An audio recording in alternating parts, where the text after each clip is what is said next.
හරි. අපි ඉස්සෙල්ලාම කතා කරමු මෙන්න මේ ගාන චුට්ටක් අපි බලමු. හරි රයිට්. මෙන්න මෙහෙම කියනවා පුතේ නිවසක මාසික විදුලි පරිභෝජනය පිළිබඳ තොරතුරු දැක්වීමට අසම්පූර්ණ වගුවක් හා වටපස්ථාරයක් පහත දැක්වේ. දැන් මෙතන තියෙනවා තොරතුරු ටිකක්, මෙතන තියෙනවා ඒකට අදාළ වටපස්ථාරය. හරි රයිට්. දැන් පුතේ අපි බලමු මොනවද යාලා කියන්නේ කියලා. පරිභෝජනය කරන ආකාරය ඒකක ගණන කේන්ද්‍රීය කෝණය ආදී වශයෙන් තමයි තියෙන්නේ. හරි රයිට්. විදුලි බබුළු වලට ඒකක 30ක් ගිහිල්ලා තියෙනවා, හැබැයි කේන්ද්‍රීය කෝණය නම් දන්නේ නැහැ. ඊට පස්සේ මෙතන කේන්ද්‍රීය කෝණය දන්නවා, මෙයා දන්නේ නැහැ. මෙතන මෙයා දන්නේ නැහැ ආදී වශයෙන් තියෙනවා. වගුව හිස්තන් පුරවන්න කියලා කියනවා. ඔයාට තේරෙනවද මට මෙන්න මේ වටපස්ථාරයේ පුතේ මෙන්න මේ කෝණය දීලා තියෙනවා. අංශක කීයද? 40යි. මට ඒ අංශක 40ක් දීලා තියෙන්නේ වෙනත් කියන විදුලි ඒකක පරිභෝජනය ගැන. ඒතර මට අංශක 40 දීලා තියෙනවා නම් වෙනත් කියන එකකට මම දන්නවා පුතේ වෙනත් කියන එකේ විදුලි ඒකක ගාන කීයද කියලා. 10යි. එහෙනම් මට දාන්න පුළුවන් මෙන්න මේ වෙනත් කියන එකේ වටිනාකම කොහොමද දන්නවද? ඒකක 10යි. වෙනත් කියන එකේ වටිනාකම කීයද? ඒකක 10යි. එහෙනම් මට මෙතනින් වැදගත් ප්‍රතිඵලයක් එනවා. අංශක 40කින් නිරූපණය වෙන්නේ ඒකක 10ක් කියලා. මට ඒක අතිශය වැදගත්. පැහැදිලිද? රයිට්. මම මෙන්න මෙතනින් පොඩ්ඩක් නෝට් කරගන්නම්. මට ඉඩ මදි ප්‍රශ්නයක් වගේ තියෙන්නේ. 40 අංශක නිරූපණය කරනවා 10ක් මේ පැත්තට දෙනවා. අංශක 40කින් 10ක් ඒකක නිරූපණය කරනවා, 10කින් අංශක 40ක් නිරූපණය කරනවා. හරි?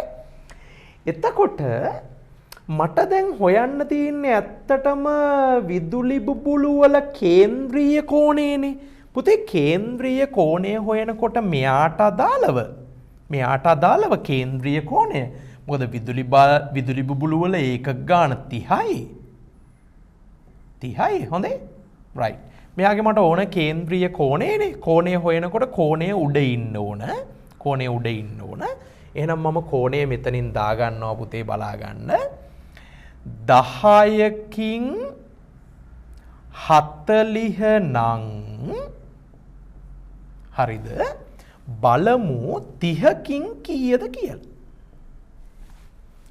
බිඳුවට බිඳුවයි 40වත් 3ක් කියන්නේ 120යි අංශක. එහෙනම් මෙන්න මෙතන කෝණය එනවා පුතේ අංශක 120ක් කියලා.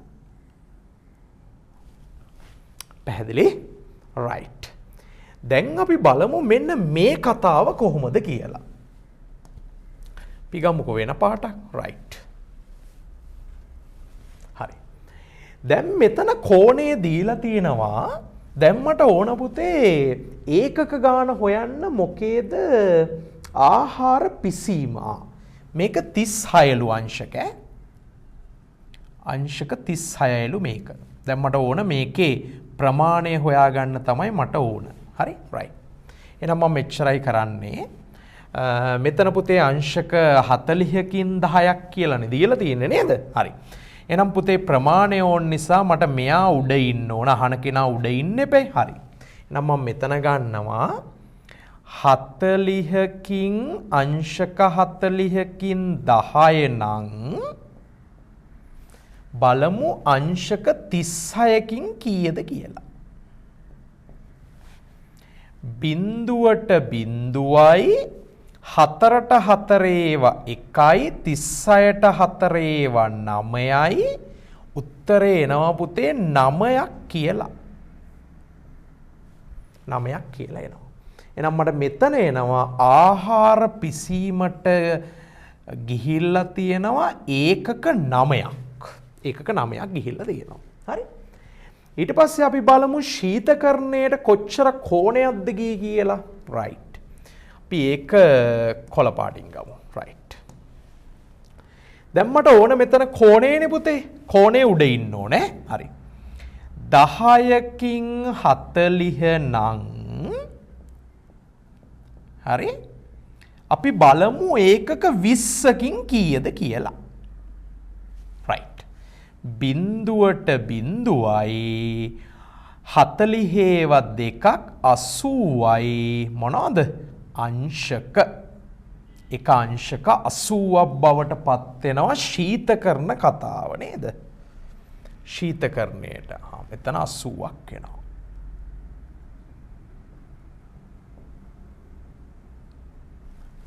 හරි? right. දැන් අපි බලමු රූපවාහිනී ඒකක ගාන මොකක්ද කියලා. ඒකට අපි ගමු කළු ගමුකෝ. right. මෙතන රූපවාහිනී ඒකක ගාන අහන්නේ. ඒකක ගාන නම් පුතේ මෙයා උඩින් ඉන්න ඕන. 40කින් 10 නම් හරි 40කින් 10 නම් අපි බලමු 84කින් කීයද කියලා. හරිනේ? right.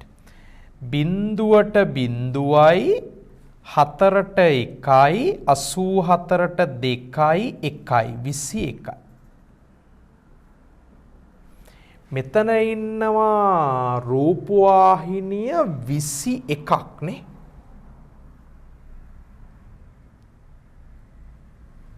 රූපවාහිනිය 21ක් ඉන්නවා. 84යිනේ. right. හරි. ඊට පස්සේ වෙනත් කතාවක් තියෙනවා. ඉතින් වෙනත් කතාවේ කොහොමත් අංශක 40යිනේ. 40යි. right. ඕක තමයි කතාව. එහෙනම් පුතේ මෙතනින් අපිට ගන්න තියෙන ලොකුම කතන්දරය තමයි වටපස්ථාරයක අපි ගානක් හදනකොට මේන්ම කතාව තමයි පුතේ මෙන්න මේක. මේක තමයි මේන්ම කතාව. අංශක 40කින් 10ක් කියලා එයා පැහැදිලිව දීලා තියෙනවා. ඒතර මෙතනින් තමයි මේ ගාන සම්පූර්ණයෙන් යන්නේ. සම්පූර්ණයෙන්ම ගාන යන්නේ ඔන්න ඔතනින්. හරි? right. මෙන්න මේකෙන් තමයි ගාන යන්නේ. මේක තමයි මේන්ම කතන්දරය. උතන. අහන්නේ කෝණයක් නම් කෝණය උඩ, අහන්නේ වටිනාකමක් නම් වටිනාකම උඩ වෙන්න ඕන. තේරුණා නේද? right. ඉන්නේ විදිහට තමයි මේ ප්‍රශ්න ටික අපි ගොඩ දාන්න පුළුවන්. හරි? right. ඊට පස්සේ අපිට අහනවා B කොටසේ මෙන්න මෙහෙම ප්‍රශ්නයක්. හරි? මොකක්ද අපි B කොටසේ අහන්නේ? B කොටසේ අපෙන් අහනවා විදුලි බිල ගෙවීමේදී රුපියල් 750ක ස්ථාවර ගාස්තුවක්ද පළමු ඒකක 50 සඳහා රුපියල් 35ක්ද ඊට වැඩි වෙන සෑම ඒකකයක් සඳහාම 55ක්ද අය කරයි නම් ගෙවිය යුතු මාසික විදුලි බිල සොයන්න කියලා කියනවා. එහෙනම් මට ඉස්සල්ලාම ඕන අපිට ඒකක කොච්චර ගාණක් ගියාද කියන එක බලන්න. හරි? හරි. අපි මෙහෙම කරමුකෝ. අපි ඉස්සල්ලාම ඒකක ගාණ හොයාගෙන ඉමු නේද? right. අපි ඒකක ගාණ හොයමු මෙන්න මෙහෙම. මම ඒකක ගාණ ගන්නවා අපි නිල් පාටින් කරමු. right. හරි. ඒකක මෙතන 30යි. දැන් ඉස්සල්ලාම මම කතා කරන්නේ ඒකක ගැන. හරි. ඒකක 30යි ඊට පස්සේ එනවා පුතේ ඒකක 9ක් ඊට පස්සේ එනවා ඒකක 20ක් ඊට පස්සේ එනවා ඒකක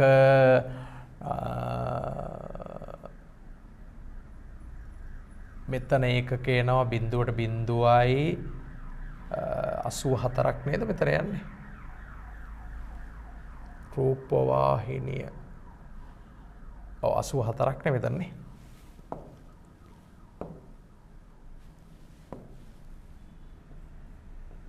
මෙතන එනවා පුතේ 21ක් 21ක් එනවා. 21ක් එනවා.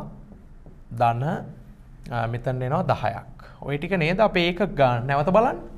30යි විදුලි බුබුලු වලට ආහාර පිසීමට 9යි ශීතකරණයට 20යි රූපවාහිනියට 21යි වෙනත් 10යි. ඒතර කීයද එන්නේ? මෙතන එනවා 50ක් එනවා 60ක් එනවා 70යි 80ක් එනවා 90යි නේ. හරි. ඒකක 90යි. නැවත බලන්න 30යි 50යි 60යි 70යි 80යි 90යි. ඒකක 90ක් තමයි මෙයාගේ විදුලි බිල්පත බවට පත් වෙන්නේ. එතකොට මේ ඒකක ගානට අය වෙන්නේ මෙන්න මේ විදියට. ස්ථාවර පුතේ 750 අනිවාර්යෙන්ම ගෙවන්න එපැයි. ඒක විදුලි පාවිච්චිය කරත් නැතත් ඒක ගෙවන්න ඕන. අයගේ කතා දෙකක් නැහැ. පළවෙනි ඒකක 50ට 35 ගානේ. එහෙනම් පුතේ 90ක් ගිහිල්ලානේ. එහෙනම් අපි බලමු 35 ගානේ 50ක්. දැන් ඔන්න ඒකක 50ක් ඉවරයි ඈ. ඒකක 50ක් ඉවරයි. තව 40යි තියෙන්නේ. හොඳේ? right. ඊට පස්සේ වැඩි වෙන සෑම ඒකකයකටම රුපියල් 55 ගානේ ගෙවන්න ඕන. තව පුතේ ඒකක 90ෙන් 50ක් ගියා තව 40ක් තියෙනවනේ. ඒකට 55 ගානේ 40ක් ගෙවන්න වෙනවා. පැහැදිලිද? right. මොකද්ද කාරණය? මුලින් 750 විදුලිය පාවිච්චි කරත් නැතත් ගෙවන්න ඕන. ඊට පස්සේ ඒකක 50ක් යනකන් රුපියල් 35 ගානේ. නම් 35 ඒවා 50ක්. ඊට පස්සේ ඉතුරු වැඩි වෙන සෑම ඒකකයකටම 55 ගානේ ගෙවන්න ඕන. ඔක්කොම 90ක්නේ. තව 40ක් තියෙනවා. එහෙනම් පුතේ ඔන්න ඔය ටික තමයි අපිට ලැබෙන ගාන. අපි බලමු දැන්. 750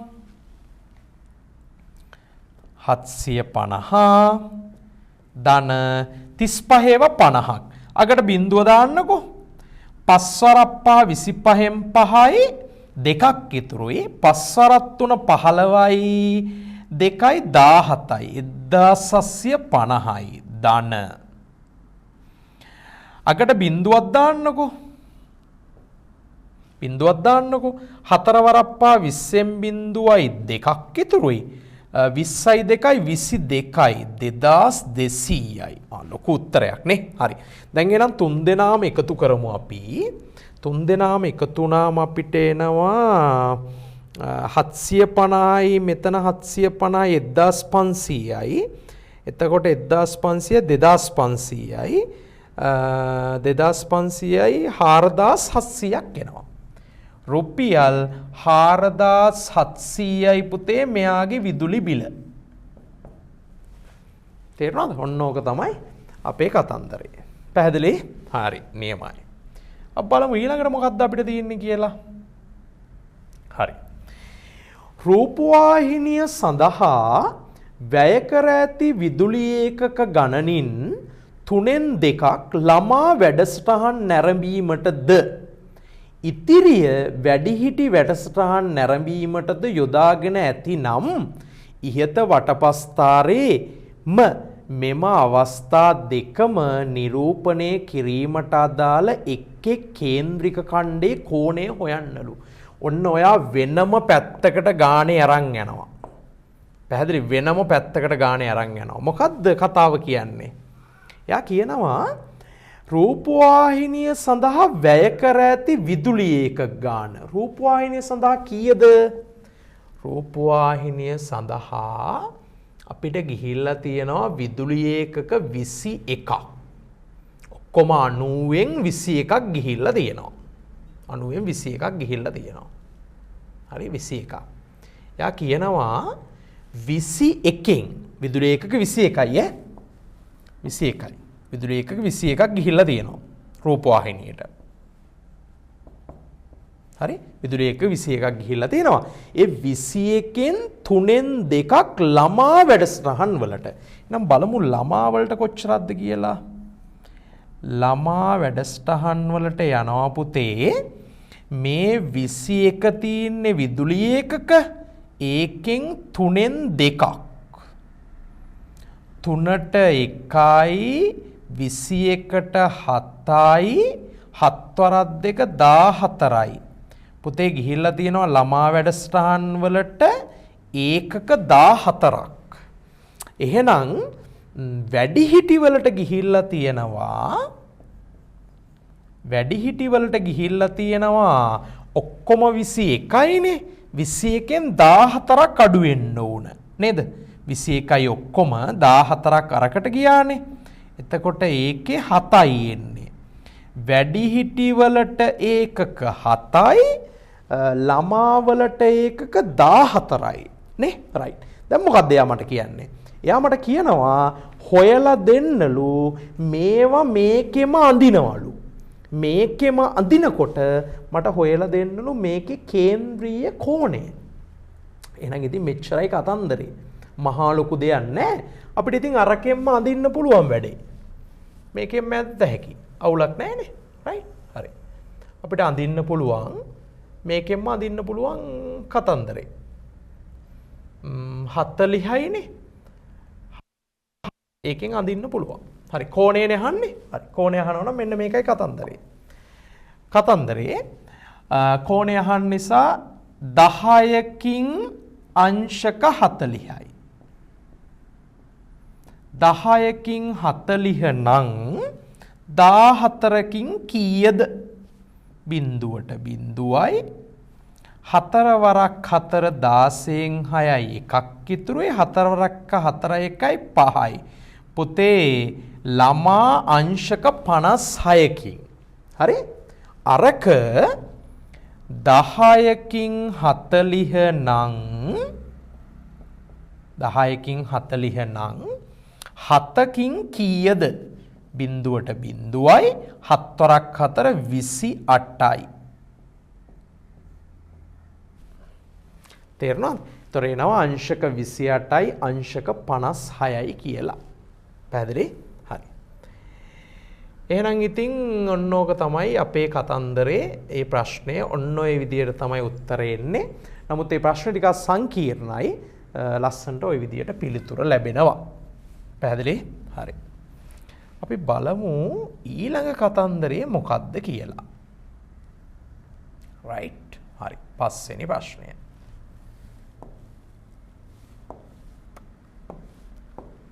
රයිට්. මෙන්න මෙහෙම කියනවා. භාජනයක චොකලට් රස ඇති කිරි පැකට් දෙකක්ද වැනිලා රස ඇති කිරි පැකට් 3ක්ද ඇත. චොකලට් රසේවා මම ගන්නම් චොකලට් රසේවට C කියලානේ. C චොකලට්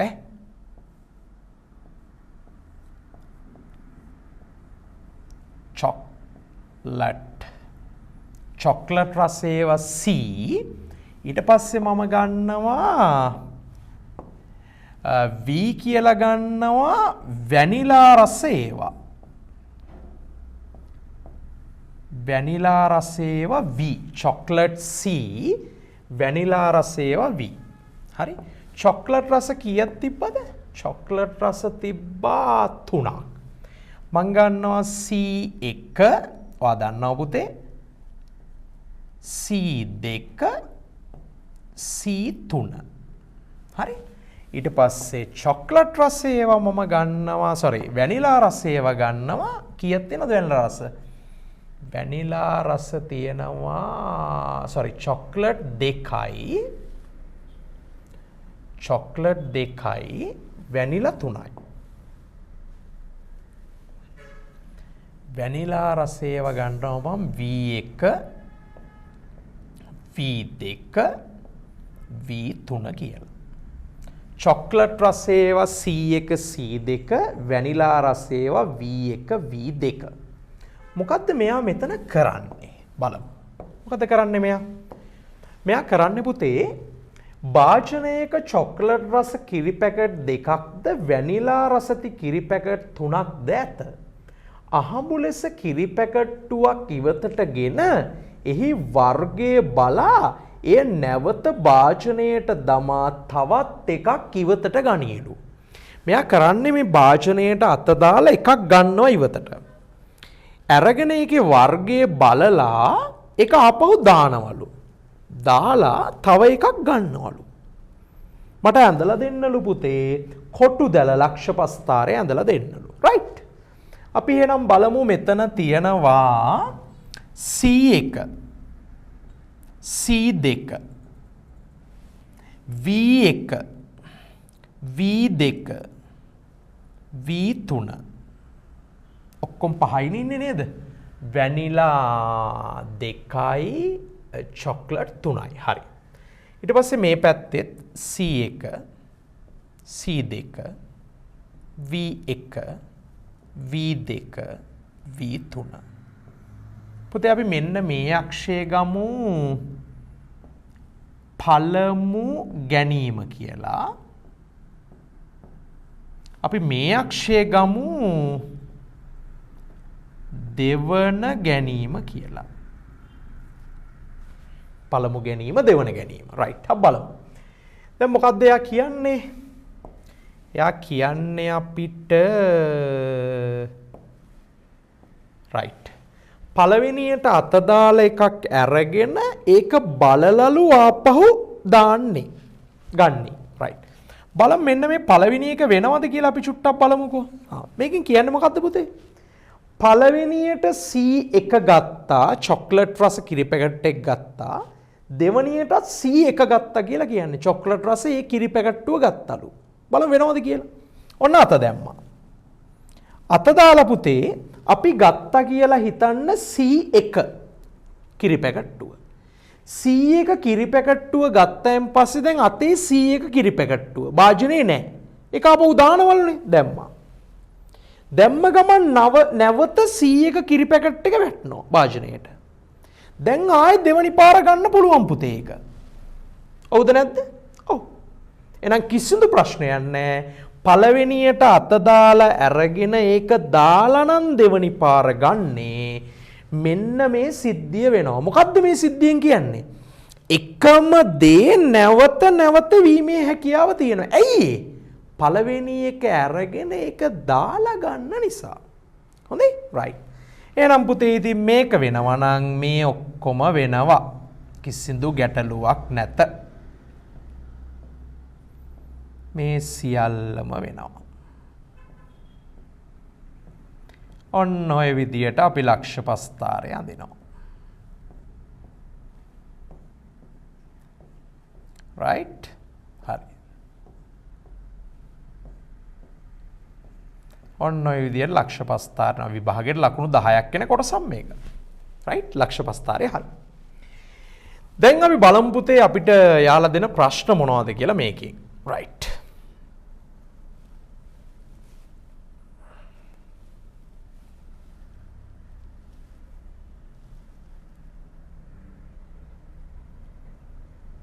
හරි. ඉන්නේ තව එකක් තියෙනවා. උඩ එක ෆිල් කරේ නැහැනේ. මේ ටිකත් එනවා ඒ කියන්නේ 25ක් එන ඔක්කොම ප්‍රතිඵල රයිට් හරි ක්ලියර් නේ හරි දැන් බලමු අවස්ථා දෙකේදීම එකම වර්ගයක කිරි පැකට්ටුවක් ලැබීමේ සම්භාවිතාව අවස්ථා දෙකේදීම එකම වර්ගයක කිරි පැකට්ටුවක් පළවෙනියට වැනිලා හම්බුනොත් දෙවනියටත් වැනිලා හම්බ වෙන්න ඕන. බලමු. චොක්ලට් හරි. චොක්ලට් හරි. චොක්ලට් වැනිලා බෑ වර්ග දෙකක් නේ. රයිට්. චොක්ලට් හරි. චොක්ලට් හරි. චොක්ලට් වැනිලා බෑ. වැනිලා චොක්ලට් බෑ. වැනිලා හරි. වැනිලා හරි. හරි. වැනිලා හරි හරි හරි වැනිලා හරි හරි හරි හැබැයි ඔය ප්‍රශ්නේ පොඩි කේස් එකක් තියෙනවා මොකක්ද කේස් එක ගොඩාක් කට්ටියට හිතෙනවා මෙන්න මෙහෙම දුන්නොත් එකම වර්ගයක කියලා ගොඩක් අයට හිතෙන්න පුළුවන් C1 කියලා එහෙම නෙවෙයි එකම වර්ගය කියන්නේ වැනිලා නම් වැනිලා චොක්ලට් නම් චොක්ලට් හරි සම්භාවිතාව අහන්නේ ඔක්කොම කීයද මෙතන ඔක්කොම සියල්ල සියල්ල 25යි. අපිට අදාළ ප්‍රතිඵල කීයද? 4යි අතන 9යි නේ. 9යි 4යි 13යි. එතකොට එනවා සම්භාවිතාව 25න් 13ක් කියලා. හරි? right. එහෙනම් ඔන්න ඒක කිසි ප්‍රශ්නයක් නැහැ වැඩේ හරි. right. දැන් අපි බලමු ඊළඟ කොටස කොහොමද වෙන්නේ කියලා. හරි. මොකක්ද ඊළඟ කතාව? හරි. ඒක වෙනම යන්නේ. වෙනම පැටර්න් එකක් ඒක. right. හරි. ක්‍රිකට් කණ්ඩායමක තරඟ දෙකකින් සමන්විත ක්‍රිකට් තරඟයකට සහභාගී වීමට අපේක්ෂා කරයි. මෙම ක්‍රිකට් කණ්ඩායමට තරඟයක් දිනා ගැනීමේ හැකියාව 5න් 3යි. ක්‍රිකට් කණ්ඩායමක් තරඟ දෙකකට යනවලු. පළවෙනිට මැච් එක ප්ලේ කරනවා, ඒක ඉවරයි, තව එකක් ප්ලේ කරනවා. හරි. එතකොට මේ එක තරඟයකින් ජය ගැනීම 5න් 4යිලු. එහෙනම් පරාජය වීම කීයද? 5න් 1යි. මුළු සම්භාවිතාව පුතේ 1යිනේ. එහෙනම් දිනීම 5කට බෙදලා 4ක් නම් පෙරදීම 5කට බෙදලා 1යි. තේරුණාද? right. දැන් මොකද්ද මෙයා කියන්නේ? මෙම ක්‍රිකට් කණ්ඩායම ඉදිරිපත් වන තරඟ දෙක දිනා ගැනීමට හැකියවීම නොහැකියවීම දක්වන නියඳි අවකාශයේ රුක් සටහනක අඳින්න. මෙන්න පුතේ පළමු තරඟය. පළමු තරඟය. මෙන්න පුතේ දෙවන තරඟය. තරඟය. right. මේකේ තියෙන්නේ ප්‍රතිඵල දෙකයිනේ. එක්ක දිනන්න පුළුවන්, එක්ක පරාජය වෙන්න පුළුවන්. තරඟ දෙක දිනා ගැනීමට හැකියවීම නොහැකියවීම. එයා කියන විදියට දාමුනේ. හරි. ප්‍රතිඵල දෙකයිනේ. මේක පුතේ දිනීම. දිනීම. මේක පරාජය. නැත්තම් ওই විදියට දැම්මත් කමන්නේ. දෙවනි පාරත් ඉතින් ඒකම තමයි. ඉතින් ආයෙක වෙනසක් වෙන්නේ. මේක ඇවිල්ලා පුතේ දිනීම, මේක පරාජය. මේක දිනීම නැත්තම් ජයග්‍රහණය, මේක පරාජය. right. දැන් අපි දාමු මේකේ සම්භාවිතා ටික. කොහොමද අපි සම්භාවිතා ටික දාන්නේ? දිනීමේ හැකියාව 5න් 4යිලු. එහෙනම් පරාජය වීම කීයද? 5න් 1යි. දෙවනි වටේදීත් ඉතින් එච්චරයි. දිනීම 5න් 4යි. පරාජය වීම 5න් 1යි. දිනීම 5න් 4යි. පරාජය වීම 5න් 1යි. පැහැදිලි? හරි. දැන් අපි බලමු මොනවද එයාලා අපෙන් අහන ප්‍රශ්න කියලා. right. දැන් ඉතින් රුක් සටහන හරි, සියල්ල හරි. අඳින ලද රුක් සටහන ඇසුරෙන් මෙම ක්‍රිකට් කණ්ඩායමට එක් තරඟ වටයක්වත් ජය ගැනීමට හැකියවීමේ සම්භාවිතාව. නියම වචනයක් දෙනවා. ක්‍රිකට් කණ්ඩායමට එක් තරඟ වටයක්වත්. මොකද්ද මේ එක් තරඟ වටයක්වත් කියන්නේ? අඩුම එකක්වත් දිනන්න කියලා තමයි ඔය කියන්නේ. පුතේ අඩුම එකක්වත් දිනන්න කිව්වොත් එකක් දිනපු ඒවත් ගන්නවා, දෙකක් දිනපු ඒවත් ගන්නවා. ඇයි මේ අඩුම මට්ටම තමයි යා කියන්නේ එකක් දිනන්න ඕන කියලා. බලමු. දිනීම දිනීම සුපිරි දෙකම දෙන්නලානේ ගොඩ. දිනුවා පරාජය වුණා. කමන්නේ එකක් දිනුවානේ. right. පරාජය වුණා දිනුවා. දිනුවනේ එකක්. හරි. පරාජය වුණා පරාජය වුණා. පුතේ මේ උඩාතු 3ම එනවා. උඩාතු 3ම එනවා. සාමාන්‍ය දරුවෙක් හදන්න පුළුවන් මෙන්න මෙහෙම. මේ අතු 3ම එනවනේ පුතේ. හරි. සාමාන්‍ය කෙනෙක් හදන්නේ මෙහෙම. ඔන්න බලන්න. මම පොඩි මැජික් එකක් කියලා දෙන්නම් ඔයාලට. හරි. right. right. දැන් බලාගන්න. උඩ මාත්තේ සම්භාවිතාව ගන්න කොහොමද පුතේ?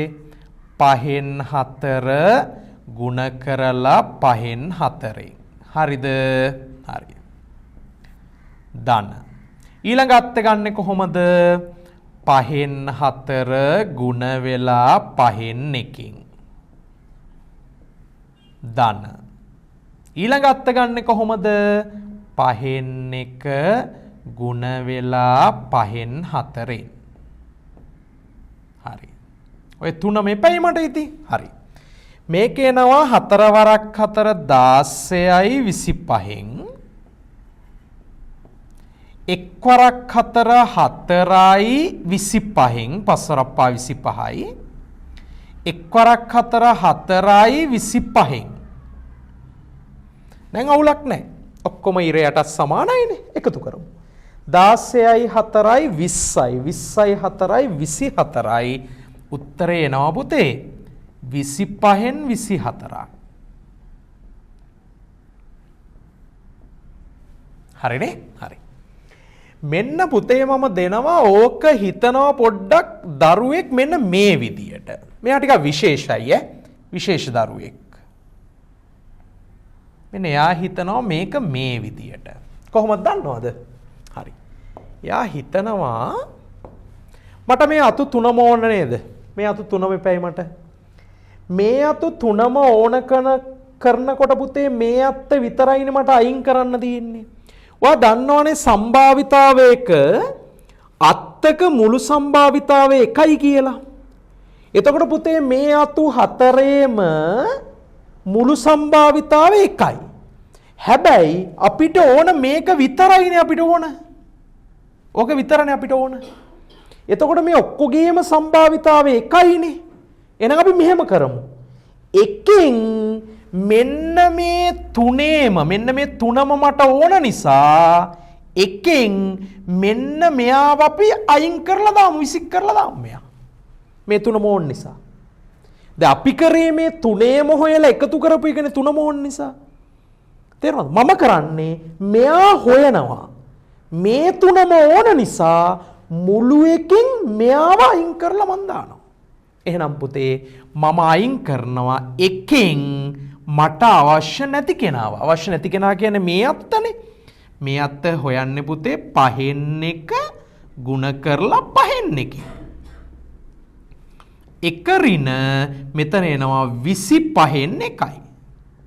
1 වරක් 1 1යි 5 වරක් 25යි. පාන් ගෙඩියක් 25කට කපලා එක පෙත්තක් මෙතන තියෙන්නේ. එහෙනම් තව පෙති කීයක් තියෙනවද? 25න් 24ක් තියෙනවා. අර උත්තරේම ආවද නැද්ද? ආවා. පුතේ මේක මැජික් එකක් නෙවෙයි. තේරුණාද? ළමයෙක් හිතන්න පුළුවන් සාමාන්‍ය ආකාරයට. ගොඩක් ළමයි එහෙමනේ. ලංකාවේ 80ක් විතර දරුවෝ හිතන්නේ මේ විදියට.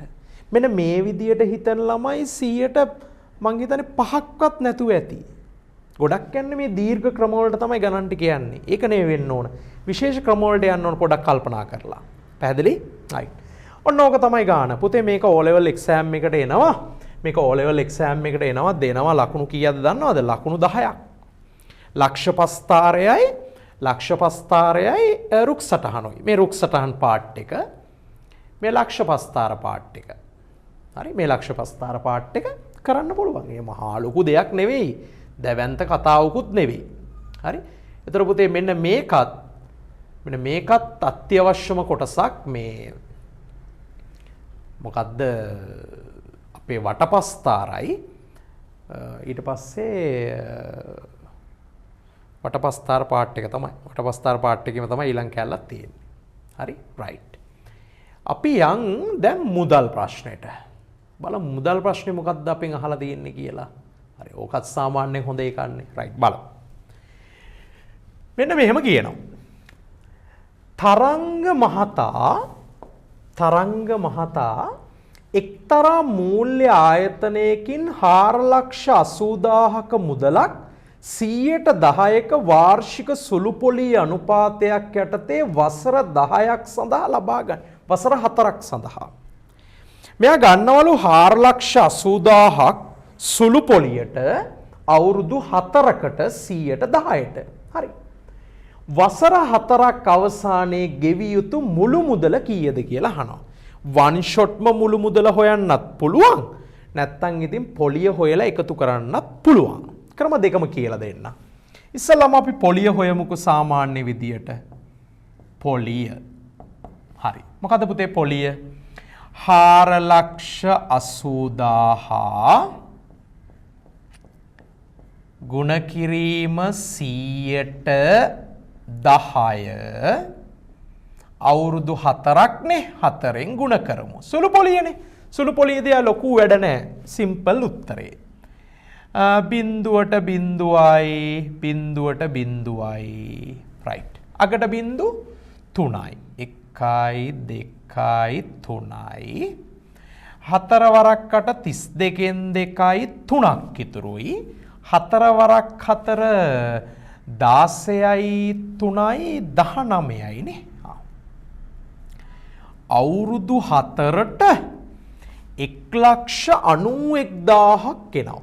බලන්න බිඳුවට බිඳුවයි බිඳුවට බිඳුවයි බිඳු 3යි 4 වරක් 8 32න් 2යි 3ක් ඉතුරුයි 16යි 3යි 19යි. හරි. දැන් මුළු මුදලනේ අහන්නේ. හරි. මුළු මුදල ඇවිල්ලා 4,80,000ට හරිද? ප්ලස් එකතු කරන්න ඕන 1.92ක්. කීයක් එනවද එතකොට? බිඳුවයි බිඳුවයි බිඳුවයි 2යි 17න් 7යි එකක් ඉතුරුයි 6යි. 6යි 72ක් එනවා. හරි 6යි 72ක් එනවා. රයිට්. මොකක්ද දැන් ඊළඟ කතාව? ඊළඟ කතාව තමයි ණය මුදල සමාන මාසික වාරික වලින් ආපසු ගෙවන්නේ නම් පොලිය සමග එක් වාරිකයක වටිනාකම සොයන්න කියලා කියනවා. මෙයා ගෙවනවලු ණය මුදල සමාන මාසික වාරික වලින්. හරි. අපි ණය 6යි 72ක් නේ. අවුරුදු 4කින් ගෙවන්නේ. අවුරුද්දට මාස කීයද ඉස්සල්ලාම් බලමු මාස කීයද කියලා මේ වැඩේට. මාස ගාන ඇවිල්ලා පුතේ මේකේ අවුරුද්දට මාස 12යිනේ. 12 වරක් 4 නේද මාස ගාන. එතකොට එනවා 48ක් නේ. 48ක් එනවා. දැන් මාස 48කින් මේක ගෙවන්න ඕන. කොච්චරක්ද ගෙවන්න ඕන? 6යි 72ක්. එහෙනම් මාසික වාරිකයක වටිනාකම හොයන්න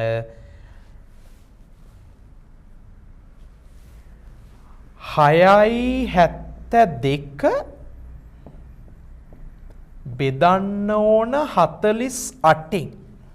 පැහැදිලිද? 48න් අපි ලේසියට පහසුවට මෙහෙම දාගමු.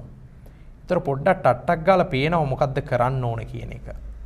හරි? රයිට්. 4ෙන් බෙදලෙමුනේ. 4ට 1යි 4ට 1යි 2ක් ඉතුරුයි 27ට ඇවිල්ලා 4 6යි 24යි 3ක් ඉතුරුයි 32ට 4 8යි. හරි. එතකොට එනවා 1.68ක් නේ. හරි. දැන් 12න් බෙදන්න පුළුවන් නේ. හරි. 12ට 12 1යි. මෙතන පුතේ 12 1යි 12යි 4ක් ඉතුරුයි 48ට 4යි. එතකොට එනවා කීයක්ද දන්නවද? 14000ක්. රුපියල් 14000ක් මාසෙකට ගෙවාගෙන ගියා නම් වැඩේ හරි.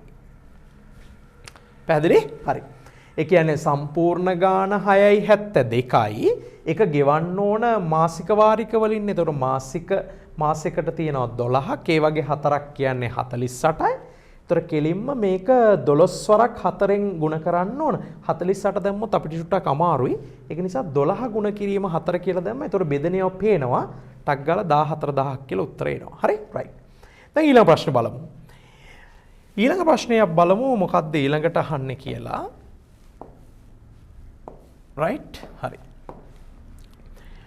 එම ණය මුදලම මාසෙකට 2.5% පොලියට ලබා දෙන වෙනත් මූල්‍ය ආයතනයක තැන්පත් කර ඇත. එම ණය මුදලම මාසකට 2.5ක් දෙනවා. ඒ කියන්නේ 4.80ක් මෙයා ගන්නවනේ නේද? හරි. ඒ 4.80 2.5ක් මාසකටනේ දෙන ආයතනයක තැන්පත් කරයි නම් එම තැන්පතුවෙන් ලැබෙන මාසික ආදායම අහනවා. මෙයා තැන්පත් කරනවලු 4,80,000 පුතේ මෙයාගේ මොකද්ද මේ ණය මුදල. ඕක තැන්පත් කරනවලු 2.5ක් ගෙවන මාසෙකට ගෙවන මූල්‍ය ආයතනයක. එහෙනම් බලමු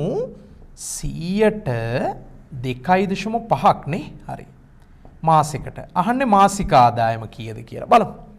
0.2යි. හරි. මෙතන එනවා පුතේ එතකොට මෙතන එනවා 4,800 ගුණ කිරීම 2.5. හරිද? 2.5 තියෙන එක වදයක්නේ. 2.5 දශම කෙනා මෙහෙට ගෙනියන්න අපි බිඳුවක් උදව්වට ගමු මෙහෙන්. ඒතර මට එනවා 480 ගුණ කිරීම 25 කියලා. තේරෙනවද? 480 ඒවා 25ක්. අපි 480 25න් ගුණ කරමු. මෙතන ගන්නම් ඈ. P මොන පාටද ගන්න? කළු පාට ගමුකෝ. රයිට්. බිඳුව නම් වැඩන්නේ. අපි ගුණ කරමුකෝ 48 25න්. 8 වරප්පා 40න් බිඳුවයි 4ක් ඉතුරුයි 20යි 24යි. දෙවරක් 8 16න් 6යි 1ක් ඉතුරුයි 8යි 1යි 9යි. බිඳුවයි 10න් බිඳුවයි 1ක් ඉතුරුයි 10යි 12යි නේ. 1200යි. එතකොට 1200යි මම මේ බිඳුව ගත්තේ නෑනේ. එතකොට එනවා 12000ක්. හරි. එතකොට පුතේ මෙයාට 480 තැම්පත් කරොත් වෙන ආයතනයක මෙයාට ලැබෙනවා කෙලින්ම රුපියල් 12000ක් හම්බ වෙනවා මාසෙකට. හරි? රයිට්. දැන් මගෙන් අහනවා අන්තිම ප්‍රශ්නේ වෙන මේ විදියට. වසර 4 අවසන් වන විට තැන්පතුවෙන් ලැබෙන මුළු ආදායම සම්පූර්ණයෙන්ම ණයෙන් නිදහස් වීමට ප්‍රමාණවත් වේද හේතු දක්වන්න කියලා කියනවා. වසර 4ක් අවසන් වෙන විට තැන්පතුවෙන් ලැබෙන මුළු ආදායම පුතේ මාසෙකට 12000යිනේ. මාසෙකට 12000යි. මෙයා ගන්නේ අවුරුදු 4කටනේ. 4ක් කියන්නේ 48ක්. බලමු 48න් ගුණ කරලා. අගට බිංදු 3 දාගන්නකො බිංදු 3. රයිට්. අපි දැන් 48 12න් ගුණ කරමුකෝ. මම මෙතන ගන්නම් ඈ. 48 ගුණ කිරීම 12. 8 වරක් 2 16න් 6 එකක් ඉතුරුයි 8යි 1යි 9යි 8යි 4යි 6යි 9යි 8යි 17න් 7 එකක් ඉතුරුයි 5යි 576යි. පුතේ මෙයාට අර 4,80,000 තැන්පත් කරොත් මේ මූල්‍ය ආයතනේ. හරිද? මාර වැඩේ කියන්නේ මෙයාට හම්බ වෙනවා 5.76ක් පොලි විතරක්. පොලි විතරක්. මෙයාගේ ණය කීයද? 4.80යි. මෙයා 4.80ක් ණයට අරගෙන හරි මෙයා ඒක තැන්පත් කරනවා වෙන ආයතනයක ඒකෙන් මාසෙකට 2.5ක් එනවා. අවුරුදු 4 යනකොට ඒකෙන් එනවා 5,76,000ක්. හරි? හැබැයි මෙයා අවුරුදු 4ක් යනකොට ගෙවන්න ඕන මෙයා 6,72,000ක්. ඇත්තටම වාසිද? නෑ, ඇත්තටම වාසි නෑ. 4,80,000ට පොලියක් ගෙවන්න එපා. 1.92ක් මෙයා. ඒතර මෙයාට මේකෙන් ලැබෙන්නේ හැබැයි මෙන්න මෙහෙම ප්‍රශ්නයක් තියෙනවා. පොලිය විතරයි මෙයාට ලැබෙන්නේ 5.76ක්. මෙයාගේ 4.80ම තියෙනවා. මෙයාගේ අතේ. තේරෙනවද මං කියන එක? ඒතර පුතේ මෙයාට ඇත්තටම ගෙවන්න ඕන 4.6යි 72යි. ඇත්තටම මෙයා ගාව දැනට තියෙනවා 4.80යි මේකෙන් ලැබෙන පොලියයි. ඇත්තටම මෙයා ගාව තියෙනවා පුතේ 4.80යි මේකෙන් ලැබෙන පොලිය 5.76යි. මෙයා ගාව තියෙනවා 0.0.6යි 15න් 5යි එකක් ඉතුරුයි 10. මෙයාට තියෙනවා 10,56,000ක මුදලක්. මෙයා ගාව අන්තිමේට අවුරුදු 4කට පස්සේ. ඇයි පුතේ 4,80,000 එහෙම්ම මෙයා ගාව තියෙනවනේ. ඊට අමතරවනේ පොලියක් තින්නේ මෙයාට. මෙයාට ඔක්කොම ගෙවන්න මේක ෆිනිෂ්ම කරලා ඉවර කරන්න ඕන මෙයාට. කොච්චරද? 6.72යි. එහෙනම් පුතේ මෙයාට වාසිද? අත්ත උඩින් වාසි. මෙයාට ගාණක් ලක්ෂ 3යි ගාණක් අතේ ඉතුරුත් වෙනවා. පැහැදිලිද? එහෙනම් පුතේ මේක මෙයාට වාසි. වාසි. ඔයා පෙන්වන්න ඊට පස්සේ මේ ගාණට වඩා හරිද? ඔයා පෙන්වන්න 10,56,000 ලොකුයි හරිද?